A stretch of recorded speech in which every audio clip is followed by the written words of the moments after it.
नमस्कार दोस्तों, आज की इस वीडियो में देखने वाले हैं 30 महत्वपूर्ण जीके जीएस क्वेश्चंस जो कि हाल फिलहाल के एग्जाम के लिए काफ़ी महत्वपूर्ण होने वाला है। आपको प्रयास करना है कि इस 30 में से जो है कम से कम 25 क्वेश्चन का जवाब सही दे। और वीडियो के लास्ट में जो है आप लोगों से एक क्वेश्चन पूछूंगा जिसका आंसर आप लोगों को कमेंट में बताना है। तो चलिए फिलहाल अभी इस वीडियो को शुरू करते हैं। वीडियो का पहला सवाल है, भारत में मौलिक अधिकार जो है किस देश के संविधान से लिए गए हैं? ऑप्शन ए है ब्रिटेन, ऑप्शन बी है America, option C France, option D है रूस। तो आपको याद रखना है भारत में मौलिक अधिकार किस देश के संविधान से लिए गए हैं? तो यह लिया गया है अमेरिका देश के संविधान से। ऑप्शन नंबर बी जो है आपका अमेरिका, यह बिल्कुल सही जवाब हो जाएगा। चलिए इसी के साथ हम लोग अगले क्वेश्चन को बढ़ेंगे। अगला आपका दूसरा सवाल है कि संविधान की प्रस्तावना में समाजवादी शब्द कब जोड़ा गया? ऑप्शन ए है 1950, ऑप्शन बी है 1962, ऑप्शन सी है 1976, ऑप्शन डी है 1985। तो आपको याद रखना है संविधान की प्रस्तावना में समाजवादी शब्द कब जोड़ा गया? तो यह जोड़ा गया था 1976 में। ऑप्शन नंबर सी जो आपका 1976, यह बिल्कुल सही जवाब हो जाएगा। चलिए इसी के साथ अगले क्वेश्चन को बढ़ेंगे। अगला आपका तीसरा सवाल है कि मानव शरीर में इंसुलिन हार्मोन जो है कौन सा अंग बनाता है? ऑप्शन ए है यकृत, तो ऑप्शन बी है गुर्दा, ऑप्शन सी है अग्नाशय और ऑप्शन डी है इनमें से कोई नहीं। तो आपको याद रखना है मानव शरीर में इंसुलिन हार्मोन जो है कौन सा अंग बनाता है? तो यह बनाता है अग्नाशय। ऑप्शन नंबर सी जो आपका अग्नाशय, यह बिल्कुल सही जवाब हो जाएगा।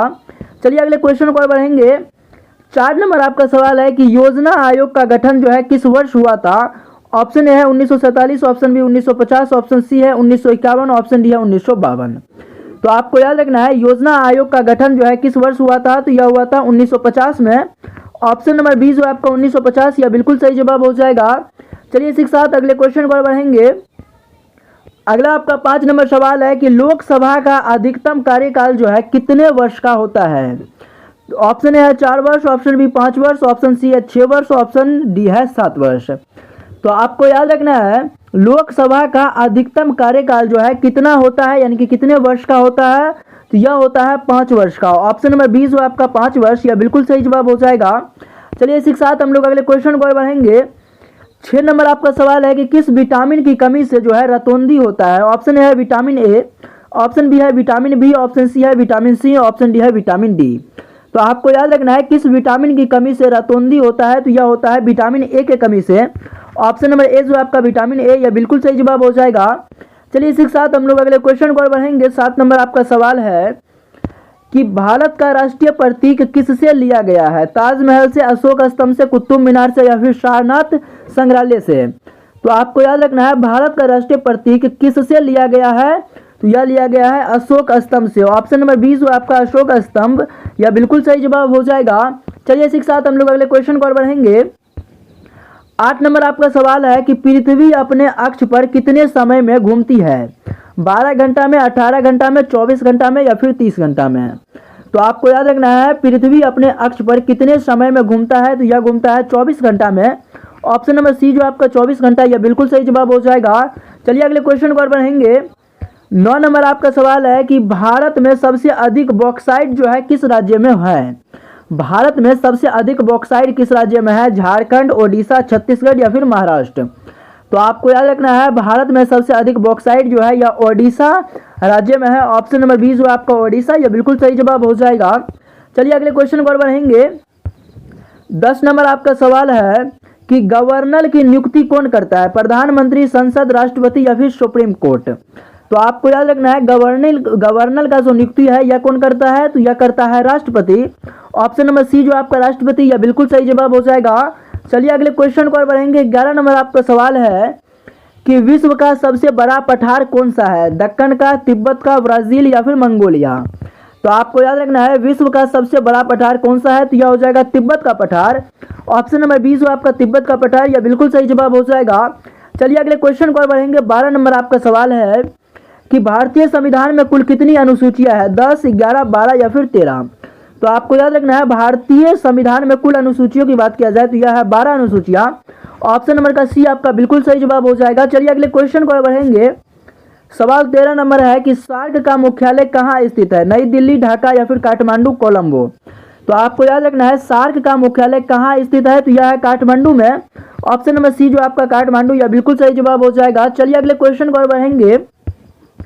अगला आपका 14 नंबर सवाल है कि मानव शरीर में सबसे छोटी हड्डी कौन सी है, स्टेप्स, फीमर या फिर रेडियस या फिर अल्ना। तो आपको याद रखना है मानव शरीर में सबसे छोटी हड्डी इनमें से हो जाएगा स्टेप्स। ऑप्शन नंबर ए जो है आपका स्टेप्स, यह बिल्कुल सही जवाब हो जाएगा। चलिए अगले क्वेश्चन को बढ़ेंगे। 15 नंबर आपका सवाल है कि राज्यसभा के सदस्यों का कार्यकाल जो है कितना होता है, 4 वर्ष, 5 वर्ष, 6 वर्ष या फिर 8 वर्ष। तो आपको याद रखना है राज्यसभा के सदस्यों का कार्यकाल जो है यह होता है 6 वर्ष का। ऑप्शन नंबर सी जो आपका 6 वर्ष, यह बिल्कुल सही जवाब हो जाएगा। यदि आप लोग चैनल पर नए हो तो चैनल को जरूर से जरूर सब्सक्राइब कर लेना और वीडियो अच्छा लगा है तो वीडियो को भी लाइक कर लेना। इस चैनल पर हम इस तरीके का कंटेंट डेली लाते हैं। 16 नंबर आपका सवाल है कि भारत का सबसे बड़ा नदी घाटी परियोजना कौन सी है, हीराकुंड, भाखड़ा नालंग, दामोदर घाटी या फिर टिहरी। तो आपको याद रखना है भारत का सबसे बड़ा नदी घाटी परियोजना कौन सी है, तो इनमें से हो जाएगा दामोदर घाटी परियोजना। ऑप्शन नंबर सी जो आपका दामोदर घाटी परियोजना, यह बिल्कुल सही जवाब हो जाएगा। चलिए अगले क्वेश्चन को बढ़ेंगे। 17 नंबर आपका सवाल है कि ओजोन परत का मुख्य कार्य क्या है, वर्षा कराना, तापमान बढ़ाना या फिर परावैंगनिक किरणों से रक्षा करना या फिर हवा शुद्ध करना। तो आपको याद रखना है ओजोन परत का मुख्य कार्य जो है यह है परावैंगनिक किरणों से रक्षा करना। ऑप्शन नंबर सी जो आपका परावैंगनिक किरणों से रक्षा करना, यह बिल्कुल सही जवाब हो जाएगा। चलिए अगले क्वेश्चन पर बढ़ेंगे। सवाल 18 नंबर है कि लोकसभा का अध्यक्ष कौन होता है, राष्ट्रपति, उपराष्ट्रपति, स्पीकर या फिर प्रधानमंत्री। तो आपको याद रखना है लोकसभा का अध्यक्ष कौन होता है, तो यह होता है स्पीकर। ऑप्शन नंबर सी जो आपका स्पीकर, यह बिल्कुल सही जवाब हो जाएगा। चलिए अगले क्वेश्चन पर बढ़ेंगे। अगला आपका 19 नंबर सवाल है कि भारत में सबसे पहले सूर्य ग्रहण जो है किस वर्ष देखा गया रिकॉर्ड के अनुसार। तो आपको याद रखना है भारत में सबसे पहले सूर्य ग्रहण जो है किस वर्ष देखा गया। ऑप्शन है 1868, ऑप्शन बी है 1870, ऑप्शन सी है 1896 और ऑप्शन डी है 1905। तो आपको याद रखना है भारत में सबसे पहले सूर्य ग्रहण किस वर्ष देखा गया, तो यह देखा गया था 1878 में, सॉरी 1868 में। ऑप्शन नंबर ए जो आपका 1868, यह बिल्कुल सही जवाब हो जाएगा। चलिए अगले क्वेश्चन को और बढ़ेंगे। 20 नंबर आपका सवाल है कि नीति आयोग की स्थापना जो है कब हुई, 2012, 2014, 2015 या फिर 2016 में। तो आपको याद रखना है नीति आयोग का स्थापना हुआ था 2015 में। ऑप्शन नंबर सी जो आपका 2015, यह बिल्कुल सही जवाब हो जाएगा। चलिए अगले क्वेश्चन को और बढ़ेंगे। सवाल है आपका 21 नंबर कि भारत में पहली महिला राज्यपाल कौन थी, सरोजनी नायडू, इंदिरा गांधी, विजय लक्ष्मी पंडित या फिर ऑप्शन नंबर डी है सुचेता कृपालनी। तो आपको याद रखना है भारत में पहली महिला राज्यपाल कौन थी, तो यह था Sarojini Naidu. Option number A जो आपका सरोजनी नायडू, यह बिल्कुल सही जवाब हो जाएगा। चलिए इसी के साथ अगले क्वेश्चन को बढ़ेंगे। सवाल आपका 22 नंबर सवाल है कि भारत का सबसे बड़ा सार्वजनिक क्षेत्र का बैंक कौन सा है, पीएनबी यानी कि पंजाब नेशनल बैंक है, या फिर एसबीआई बैंक है, या फिर इंडिया पोस्ट पेमेंट बैंक यानी कि आईपीपीबी है, या फिर ऑप्शन नंबर डी है बैंक ऑफ बड़ौदा। तो आपको याद रखना है भारत का सबसे बड़ा सार्वजनिक क्षेत्र का बैंक कौन सा है, तो यह हो जाएगा एसबीआई। ऑप्शन नंबर बी जो आपका एसबीआई बैंक, यह बिल्कुल सही जवाब हो जाएगा। चलिए अगले क्वेश्चन को बढ़ेंगे।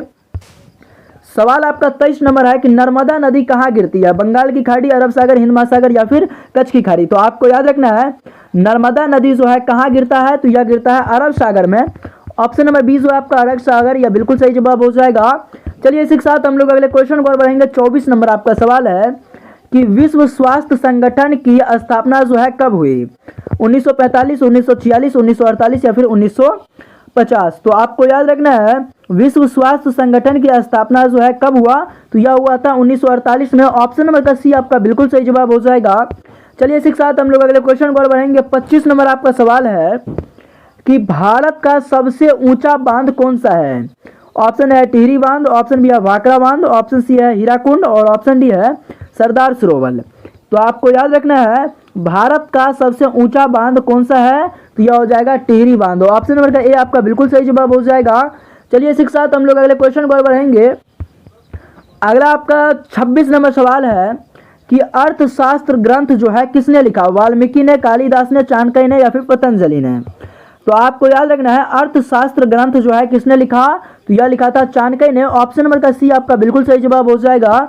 अगले क्वेश्चन पर बढ़ेंगे। 27 नंबर आपका सवाल है कि भारत का राष्ट्रीय वृक्ष कौन सा है, नीम, पीपल, बरगद या फिर अशोक। तो आपको याद रखना है भारत का राष्ट्रीय वृक्ष जो है इनमें से बरगद का पेड़ हो जाएगा। ऑप्शन नंबर का सी बिल्कुल सही जवाब हो जाएगा। चलिए अगले क्वेश्चन पर बढ़ेंगे। 28 नंबर सवाल है आपका कि विश्व जनसंख्या दिवस जो है कब मनाया जाता है। ऑप्शन ए है 5 जून, ऑप्शन बी है 11 जुलाई, ऑप्शन सी है 1 दिसंबर, ऑप्शन डी है 24 अक्टूबर। तो आपको याद रखना है विश्व जनसंख्या दिवस जो है कब मनाया जाता है, तो यह मनाया जाता है 11 जुलाई को। ऑप्शन नंबर का बी आपका बिल्कुल सही जवाब हो जाएगा। चलिए अगले क्वेश्चन को और बढ़ेंगे। 29 नंबर आपका सवाल है कि भारत में पहली बार राष्ट्रपति शासन जो है किस राज्य में लगा, पंजाब, केरल, बिहार या फिर असम। तो आपको याद रखना है भारत में पहली बार राष्ट्रपति शासन जो है किस राज्य में लगा था, तो यह लगा था केरल में। ऑप्शन नंबर का बी आपका बिल्कुल सही जवाब हो जाएगा। चलिए अगले क्वेश्चन पर बढ़ेंगे। 30 नंबर आपका सवाल है, इस वीडियो का लास्ट क्वेश्चन है और आप लोगों से एक क्वेश्चन भी पूछूंगा। सवाल है कि विश्व का सबसे गहरा महासागर कौन सा है। ऑप्शन ए है अटलांटिक, ऑप्शन बी है हिंद महासागर, ऑप्शन सी है प्रशांत, ऑप्शन डी है आर्कटिक। तो आपको याद रखना है विश्व का सबसे गहरा या फिर विश्व का सबसे बड़ा महासागर कौन सा है, तो यह हो जाएगा प्रशांत महासागर। ऑप्शन नंबर का सी आपका बिल्कुल सही जवाब हो जाएगा। चलिए आप लोगों को इस क्वेश्चन का जवाब जो है कमेंट में बताना है कि भारत में पंचवर्षीय राज्य व्यवस्था को संवैधानिक दर्जा कब मिला, 1989 में, 1991 में, 1992 या फिर 1950 में। इसका आंसर आप लोगों को कमेंट में देना है। फाइनली दोस्तों आप लोगों का जो है 30 महत्वपूर्ण जीके जीएस क्वेश्चन हो गया, जो कि हाल फिलहाल के एग्जाम के लिए काफी महत्वपूर्ण है। तो चलिए आज के लिए इतना ही रहने देते हैं, मिलते हैं नेक्स्ट वीडियो में, तब तक के लिए जय हिंद, जय भारत।